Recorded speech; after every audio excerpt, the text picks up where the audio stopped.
భవ్య health care service సంస్థలో పనిచేస్తున్న 104 మంది ఉద్యోగులపై జరుగుతున్న అన్యాయాలకు వ్యతిరేకంగా సిఐటియు ఆధ్వర్యంలో అనకాపల్లి కలెక్టరేట్ ఎదుట ధర్నా నిర్వహించారు.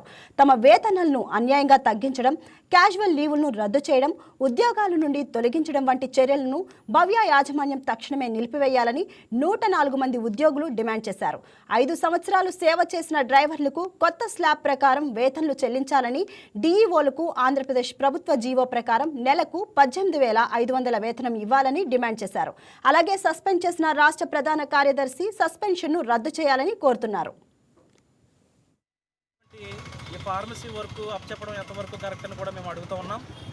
డైలీ ఎంత మందులు ఇస్తున్నామో, ఎంత ఏంటి ఇస్తున్నాం అనేది కూడా ఫార్మసీకి సంబంధించిన వర్క్ కూడా డిఓలకి అప్పచెప్పి మీరు చేయాలని చెప్పేసి మా మీద ఒత్తిడి తీసుకొస్తూ ఉన్నారు. కూడా మా మీద పెట్టి మీరు ఖచ్చితంగా చేయాలని కూడా మాకు ఒత్తిడి అనేది పైనుంచి తీసుకువస్తున్నారు.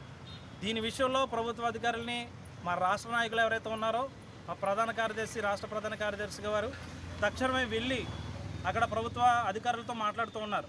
మాట్లాడిన వెంటనే వారి మీద కక్షాపూరితంగా చర్యలు అనేది తీసుకుంటూ ఉన్నారు. వారు లేని సమయంలో అక్కడ ఉన్నటువంటి జిల్లా అధికారి గారు అక్కడికి వెళ్ళి ఎక్స్పైరీ డ్రగ్ ఉందని చూపించి వారి మీద సస్పెండ్ అనేది లెటర్ ఇష్యూ చేశారు. అది ఎంతవరకు కరెక్ట్? కంపెనీకి సంబంధించిన అధికారులు మరి విజిట్ చేయకుండా, ఎక్స్పైరీ డ్రగ్ చూడకుండా ఎన్నాళ్ళు ఎందుకు మౌనంగా వచ్చి ఫోటోలు తీసుకొని వెళ్ళిపోతున్నారా? ఆ రోజునే వారు ఎప్పుడైతే సెలవు పెట్టారో ఆ రోజున వచ్చి ఎక్స్పైర్ అయిపోయిన డ్రగ్ ఉందని చెప్పేసి ఆయన సెలవులో ఉండగా ఆయన మీద సస్పెండ్ అనేది ఇష్యూ చేశారు.